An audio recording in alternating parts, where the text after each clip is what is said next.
views expressed on the following program are not necessarily those of WPSL. However, we're the ones that have encouraged you all along to like and share them on social media and with all your friends and neighbors because Care Bag at this time each week presents Careology, the science of caring, and hosted today by Miles McGrath. Wonderful introduction. Happy New Year to you. All is well in your world? Yes, finally. Things are starting to get back in place the way I need them to be. Beautiful, beautiful. We've got an important show today with a wonderful guest, Lisa Conway with the Yates Funeral Home. But before I get into talking with our guests, I want to just remind the audience of what Care Bag does and some important events coming up this month. So Care Bag is a nonprofit organization that services the homeless community by providing hygiene products. We have a pantry van that delivers those products to the different food areas where people can pick up food. And we also have mobile shower units that we have throughout the Treasure Coast that allows this population to get a shower. It is a heartwarming yet heartbreaking scenario when you see somebody who hasn't had a shower in about 2 weeks step out of one of our units and they're clean and they just feel great. And so that's what our organization is all about. And that's why we have this show, to bring awareness. And part of that is we bring guests on to talk about important topics in the community. And we have a fundraising event coming up on January 20th. It's called the Aloha Brunch, and it is our big fundraising event of the year. We've got a former NFL player as our host of the event. It's happening at the Cape Club in Palm City. And if you are interested in going to that event and being part of that, please go to our website, carebagfl.org, and you can be part of this event and help us to serve the community. So each time I'm on the show, I think about who I'm going to invite and important subjects that affect everybody. And one of those subjects is something that's kind of hard to talk about, but it's so important to talk about, is that what are you doing to pre-plan for your eventual demise on this planet? Do you have a plan in effect? Have you had a conversation with your family members? Have you even thought about that? If we've had a situation with a family member where that hasn't happened, we know what that can mean and how stressful that can be. So I invited a friend of mine, Lisa Conway, whose family has owns Yates Funeral Home, and to talk about some of these important issues and what to do so that you can prepare yourself and prepare your family. Lisa, welcome to the show. Thank you. Good morning, Miles. Well, it's good to have you here. And one of the things that, I've known you for several years. You guys run a great service for the community here. You do great things for your customers and you get great feedback. But how did you get into this business? Well, I met this really cute guy when I was about 15 years old, and I was told he was a funeral director. And the day I met him, I told a friend of mine, "You just met the guy I was going to marry." And here we are 42 years later. And so since he had a family business, I became part of the family, and now it's our family business. That is amazing. And where did this meeting take place? Where were you in the country? He was actually originally from New York. I am a native Floridian, but he was in New York. I was in New York at the time.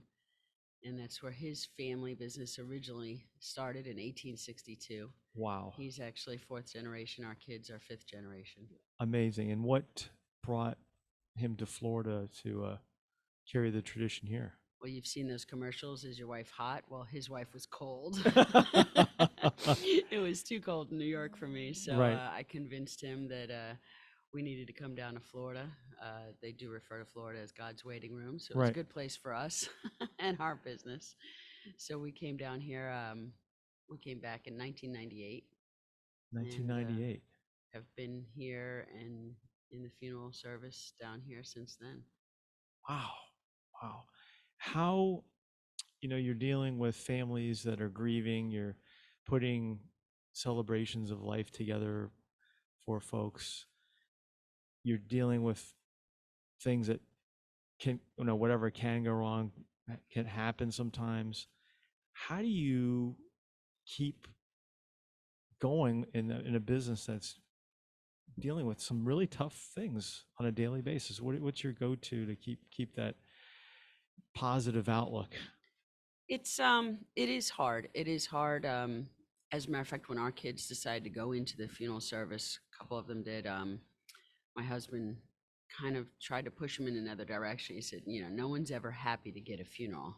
Sell cars. People are happy to get a new car, but nobody's happy to get a funeral. But the biggest part of what we do for me, I mean, some days is more difficult than other days. Every family weighs heavy in my heart and mind.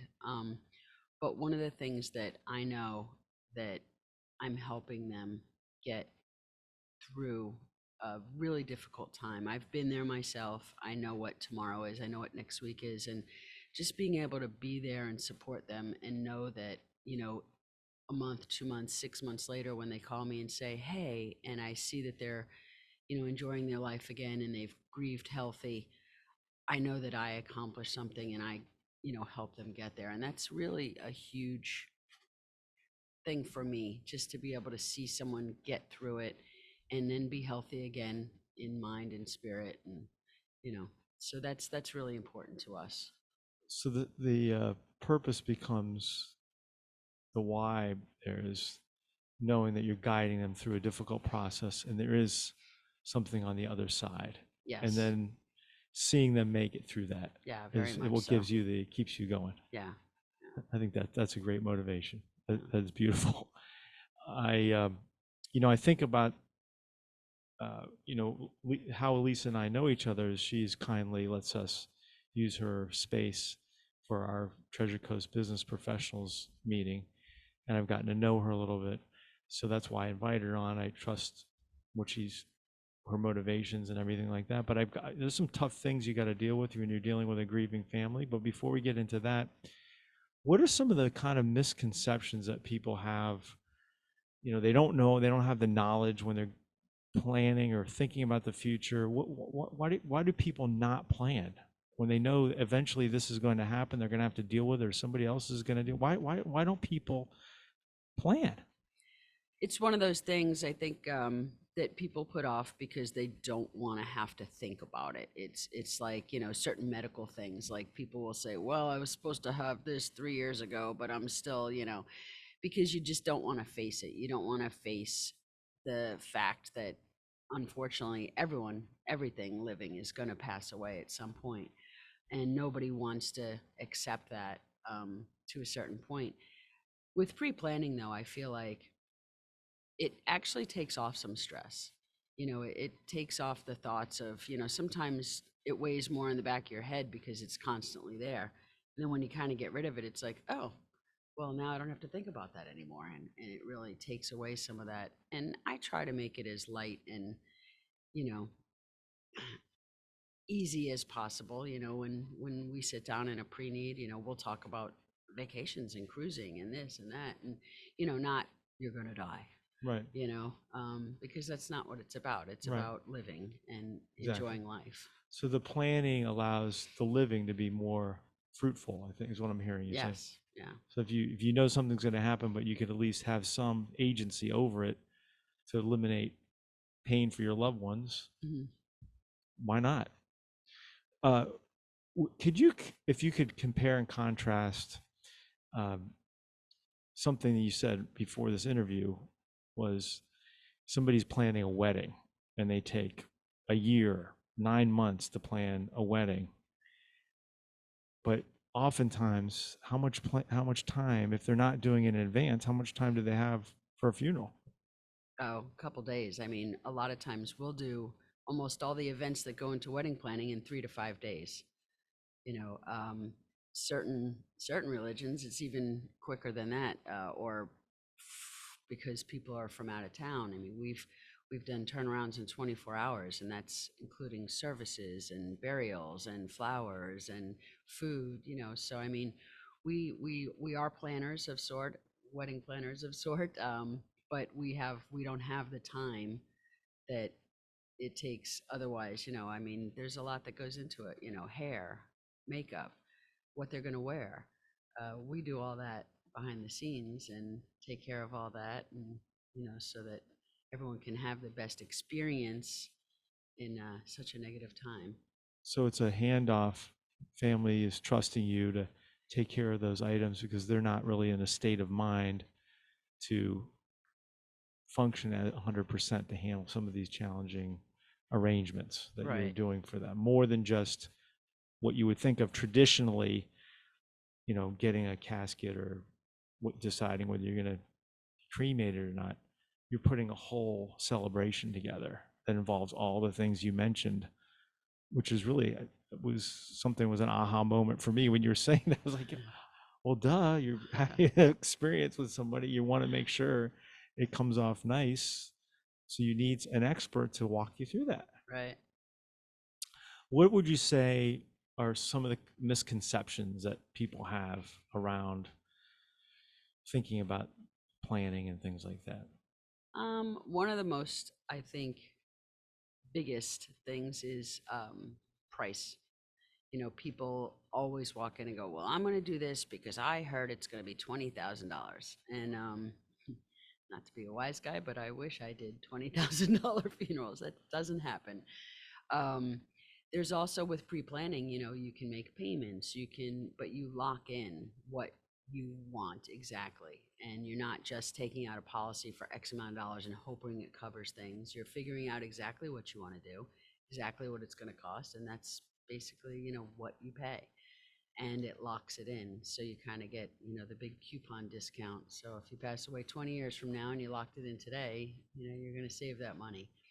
Um, so that I would say that cost is probably the biggest misconception.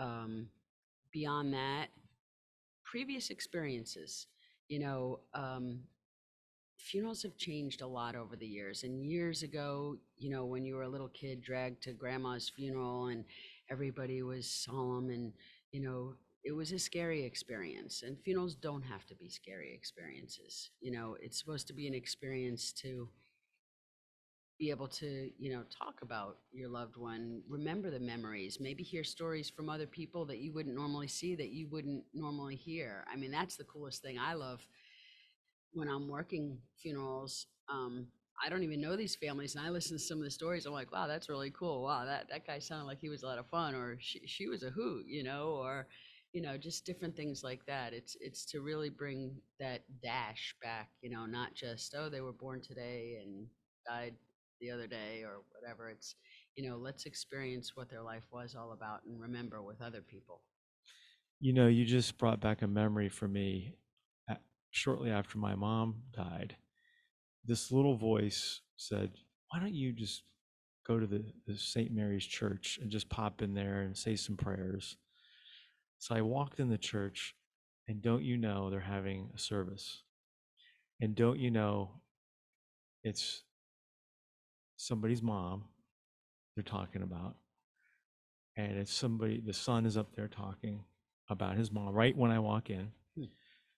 And this extraordinary woman, so I just quietly was in the back, and I'm just listening to everybody emote about this amazing woman.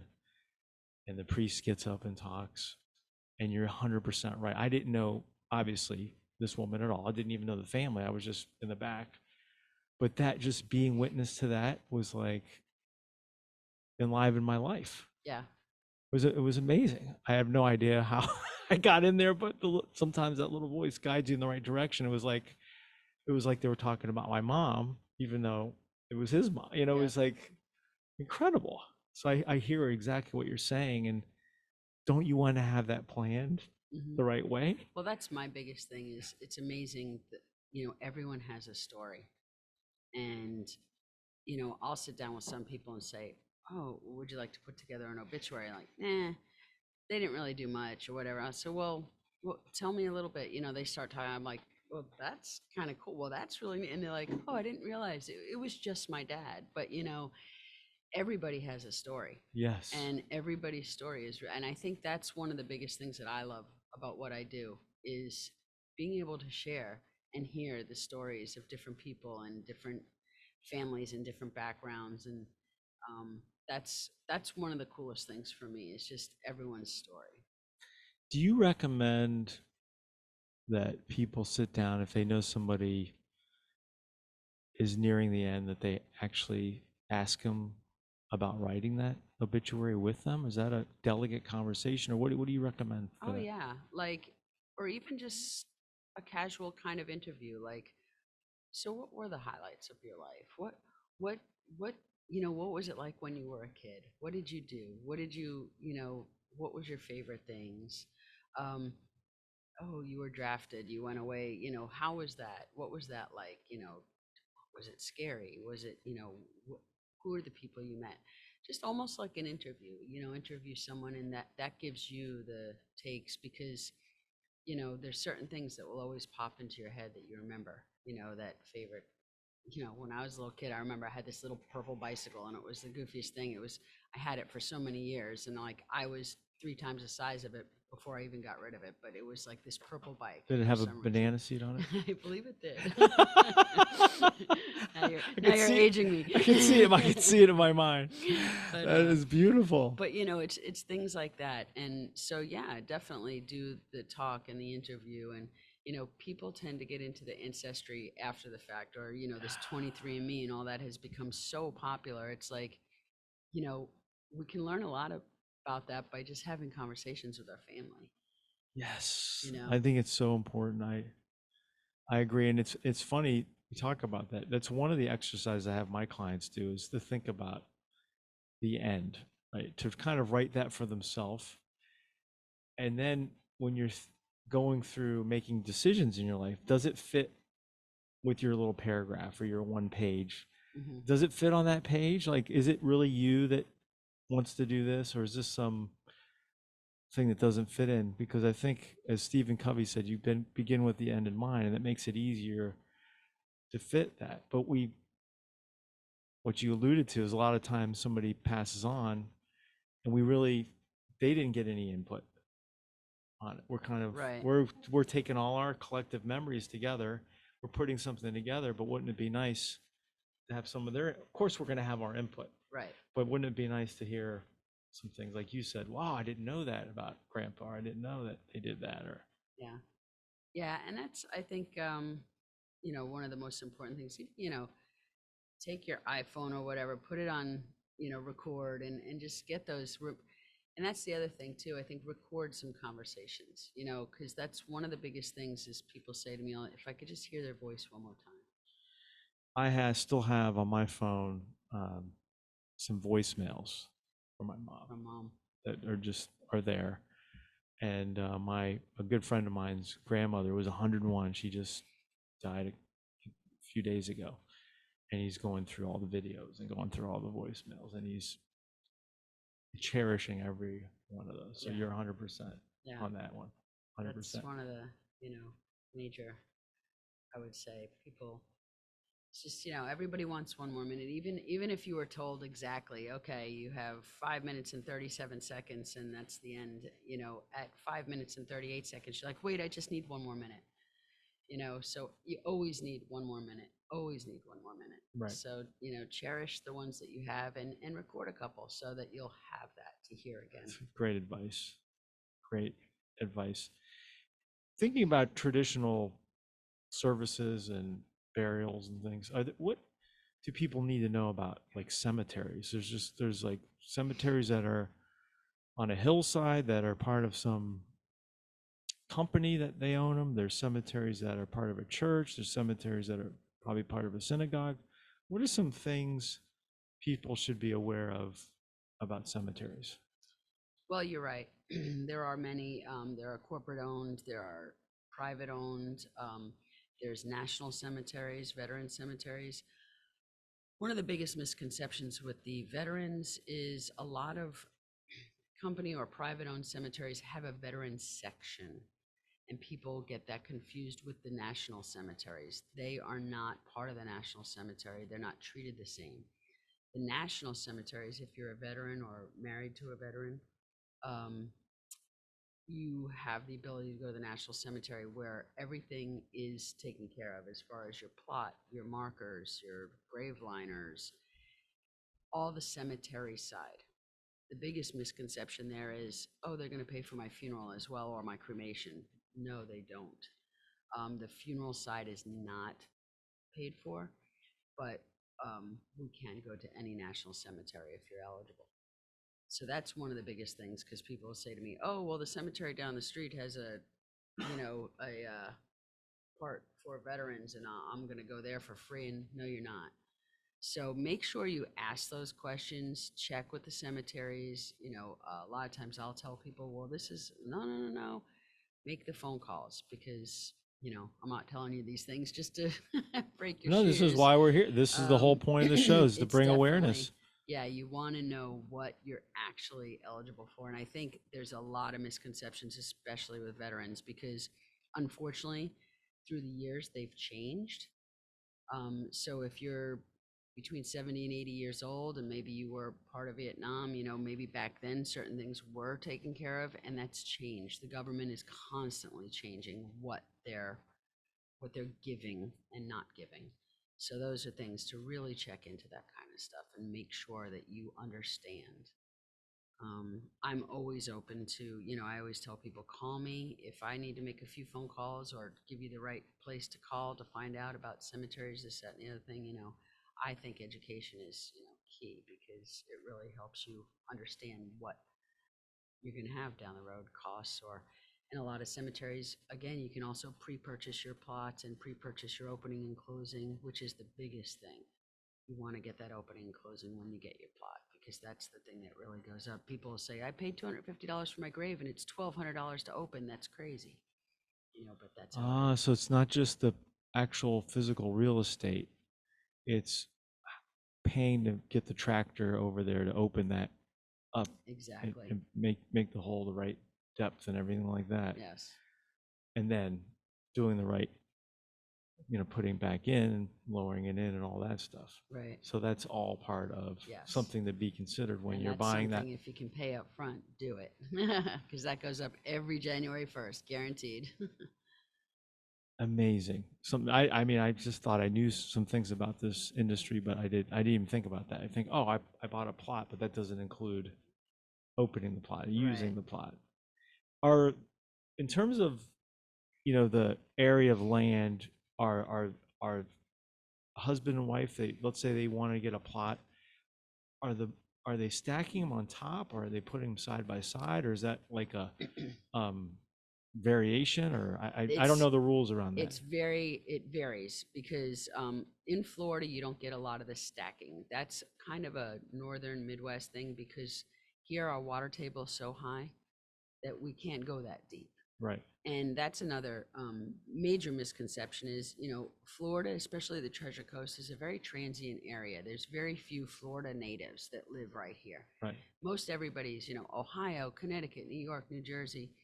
And the laws for funeral service vary state to state. There's no federal directive. So it's state to state, and each state is very, very different. And each cemetery has their own rules and regulations. So that's the biggest thing. I mean, some cemeteries, if you're burying cremated remains, require a specific type of container. Some don't care at all. Some, you have to put a liner in. So that's something also is, and whenever someone comes to me with pre-planning, whether it be casket or urn, I always say I'm going to call the cemetery, make sure what their requirements are, so I don't sell them something that they can't Gotcha. use down the road. Lisa, thank you so much. We're going to take a little break. We'll be back with Careology. Cliff, take it away. All righty, we'll return in just a moment or so with more Careology, the science of caring, on WPSL.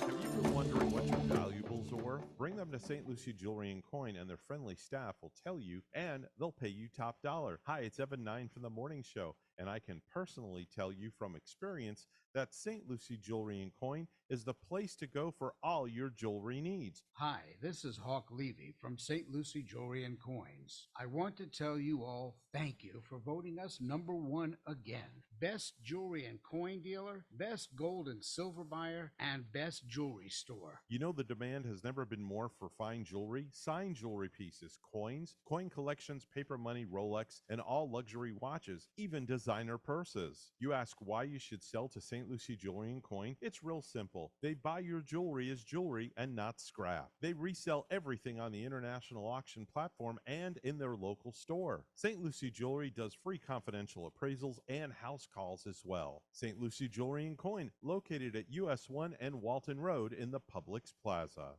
Why call Two Men in a Truck of the Treasure Coast? You want to move your business without moving a single meeting? You want it handled with no fuss. Lots of stuff, no time to move it? You need the pros that care. That's why you call Two Men in a Truck of the Treasure Coast. Family owned and operated franchise. Call 772-236-0827.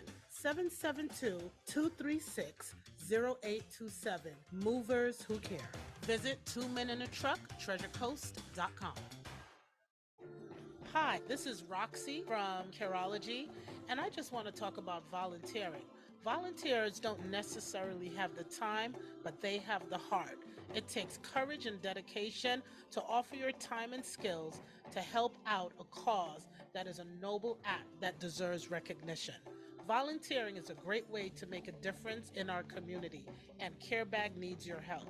We are looking for dedicated volunteers. So please get a pen, get a paper, and take down this number. It's 772-222-7399. Call us and let us know you're interested. We are looking for volunteers for the evening hours between 5 and 8 p.m. to go to our soup kitchens with our new mobile hygiene pantry. I look forward to hearing from every one of you. And remember, volunteers don't necessarily have the time, but they have the heart. Thank you. This is WPSL Port St. Lucie, the talk of the Treasure Coast. We now return to Careology, the science of caring, presented by CareBag and hosted this week by your friend and mine, Miles McGrath. Thank you so much. We're back with Lisa Conway with Yates Funeral Home, helping us guide us through a process that sometimes is difficult, but what we're finding is the more you plan, the better it can be for you. And that's what I want to ask. You know, you have people in the grieving process. What are some tips to help people through that grieving process? And you're dealing with families all the time. So what would you recommend for people? One of the biggest things I think that we have done to ourselves in recent years is we don't let ourselves grieve. You know, someone passes away. Sometimes I'll call somebody and say, hey, you know, we need to sit down, go through something. Oh, well, I'm working tomorrow. I'm like, hey, your mom just passed. You know, take time for yourself. Take time to, you know, cry. Take time to yell and scream. Maybe punch a padded wall or something. But all of these things are normal, and you kind of have to go through these steps. Otherwise, you know, you don't ever, it's kind of like having an argument with somebody and you never talk about what the argument was about. You shake hands, walk away, and you still in the back of your head, like, and every time you see him, you still get that little like, they really pissed me off, but you didn't work it out, you Right. know? You got to work it out. You got to go through the grief. And like I tell people, you got to take that one day where you are the saddest person on the planet. There's nobody, you don't want to hear somebody else's worst story. You need that worst story that day because you can only go up from there. And take that, give that to yourself. You know, grief is, you know, when you lose someone that you love and is dear to you, you know, it's huge. You can't just brush it under a carpet and say, well, I'll just work through it. You know, so take the time for yourself, lean on your friends, let them do something for you, whether it be make you a meal or clean your house, whatever it is, because that makes them feel better too. So Yes. let the people around you, just help you. I think that is solid advice. I really like the advice of sometimes you need to feel like the saddest person and you don't want to be compared. You don't want to hear somebody else's story. You just want it for that moment to be okay. Yeah. I've often wondered, what is the saddest story on the planet? And I don't want to know, but some days it just needs to be yours. And you need that because, like I said, from that point, everything else is greener and on the Right. upward. So take that, whether it be a moment, an hour, a day, and be there. And then, you know, The phoenix rises from the ashes. It doesn't rise from the rainbow.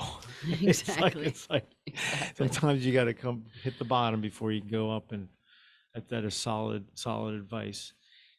You mentioned something about your husband's uh, legacy in this business. In your time and experience in the funeral business, what are some of the changes you've seen? Oh gosh. Well, in the last probably 15 to 20 years, the rate of cremation has grown so much over burial, full body burial. Um, People get a little confused sometimes with the cremation end of it, and that's partly on us, the funeral service people, because years ago when someone came in and wanted cremation, we were like, oh, just a cremation. We didn't take it as, actually part of, oh, you can still have a service, you can still have a visit. I still have people that come in and say, well, we want cremation. And I say, what services would you like to do? Oh, we're allowed to have a visitation? We can do that? Well, yeah, you can still, have some of the, let's say, traditional things. It's just the final disposition is cremation as opposed to burial, body burial. Sometimes cremated remains are also buried, so that's the final disposition. But so that's been a huge turn. I think the way people handle funerals has changed. Years ago, 25, 30 years ago, no one walked into a funeral home unless they were in a suit or best Sunday attire. Now it's a little more relaxed, a little more casual, come as you are kind of thing, which, you know, um, is great for some families because that's the way they lived their life. They didn't live, in that suit. And I think sometimes if you go to a funeral and you always hung out with someone on the beach, on a boat, and then all of a sudden you're in a suit and tie, that's not your comfort zone with that person. So just the whole acceptance of, the celebration of life has become a lot more instead of just sitting around and, being quiet and whispering and shh, shh, we're gonna wake the dead. Right. It's no, let's celebrate this person's life. You're hearing more laughter. You're hearing more, the people talking and the videos going, and I just think those are great, rather than it just being oh, this is the terrible end of life thing. It's like, no, we're going to remember them forever and carry them on. There's many people that have passed away. I mean, look at Elvis. We're still listening to his music, still watching the movies about Yeah. him. And so Still it's, celebrating. yeah, exactly. S- When you talk about cremation, I was listening to a book. It was a Japanese novel, and one of the characters in the book's father died, and I guess it's a common practice in Japan where they do cremation, but he sat at the crematorium while his father was being cremated. Is that something that people do here? We do have some witness cremations. It's not that common. There are a couple of, for religious purposes, that the family does come and the oldest male in the family actually turns on the crematory, starts the cremation. That's part of a religious ceremony. Then there are some families that they just want to be there. Um, they don't generally sit through it's the first few minutes just making sure it's that person, loading them, because the cremation process does take a couple of hours, so they don't generally stay the whole time. But we do have some people that choose to do that. um, it's kind of like generally when you go to a cemetery and you have a burial, the casket is there and the casket's not lowered till all of the family leaves, because that is a very hard final thing.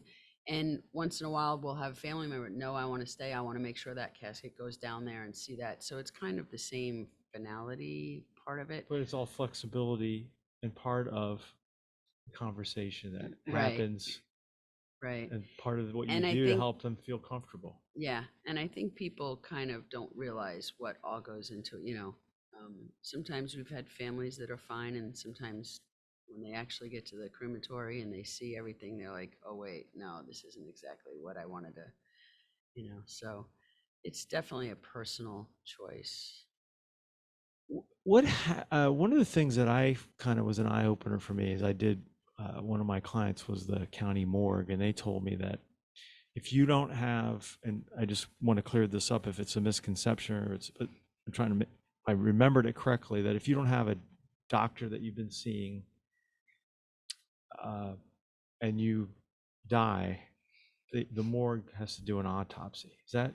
So basically, they don't necessarily have to do an autopsy, but they take jurisdiction of the case. And that's if, say, you haven't seen a doctor in 25 years, you're just not a doctor person, all of a sudden your next door neighbor says, I haven't seen Joe lately, and they knock on the door and Joe passed away in his sleep.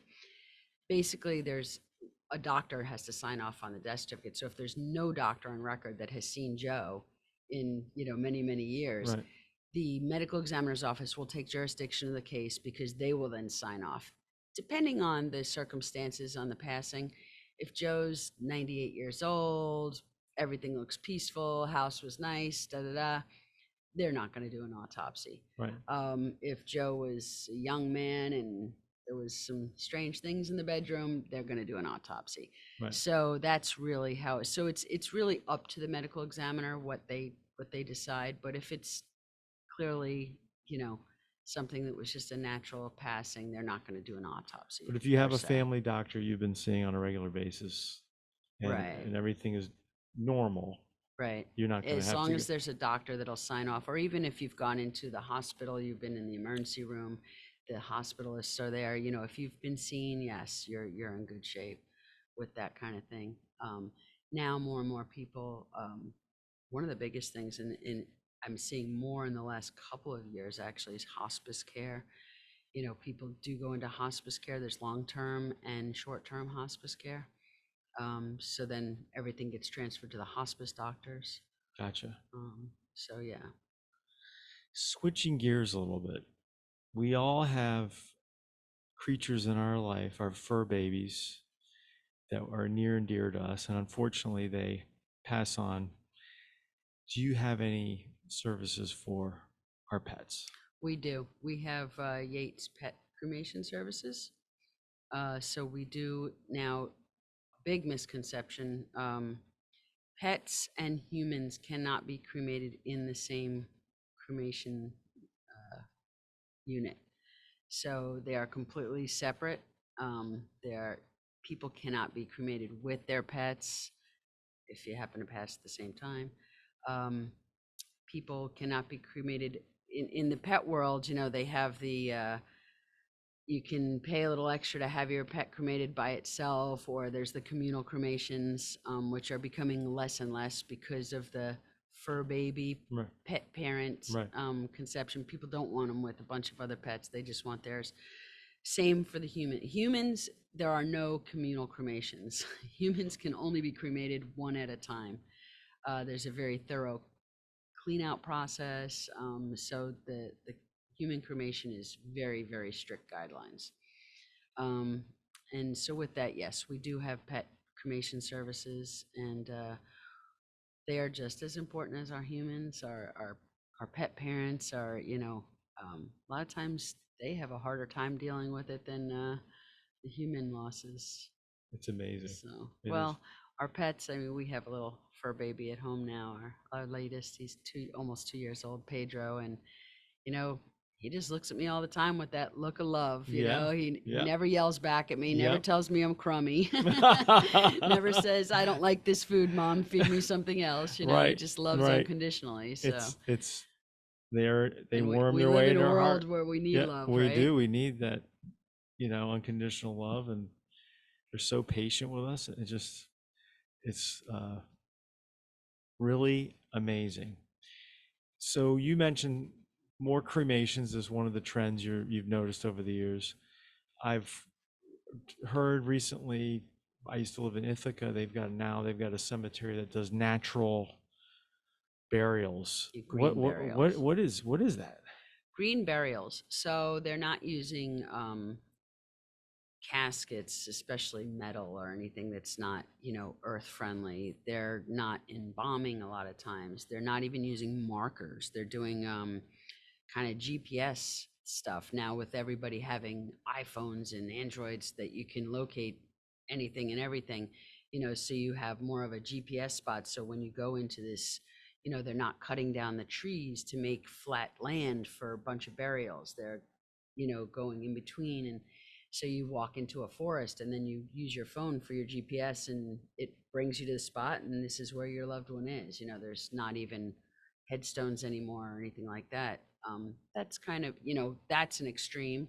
There are others that just green burials. So trying not to put chemicals into the ground or foreign things that are going to break down and leak or whatever. Things like that. There's a lot of that going on. Where we are right here on the Treasure Coast, we don't have much of that because it's difficult because of our water table. Right. For the processing time and stuff, we have to use liners and things like this. So it's a little different here, but it's becoming very big out west. California, Oregon, Washington State. Those are places, they're always a little ahead on the green side of things, Yes. when it comes to all of that. But they've got the land and the, nurturing elements underground that help with that. It really is amazing when you hear about it. You're used to such a traditional way of doing things, and you're like, wow, that it's. So if somebody wanted that here, they'd have to go out of state, I guess, is what you're saying. Not 100%. Right. Here we have a lot of the reef stuff with cremated remains. Oh, really? Doing the reefs. What's There's the some reefs? things What's that? they're doing. They're making a reef actually off the coast of Fort Pierce, where divers will go down and the cremated remains are put into part of the reef. So it's actually helping the ecosystem by building the reef using the cremated remains and such. So there's some cool stuff going on like that, That here is as really well. amazing. Yeah, yeah.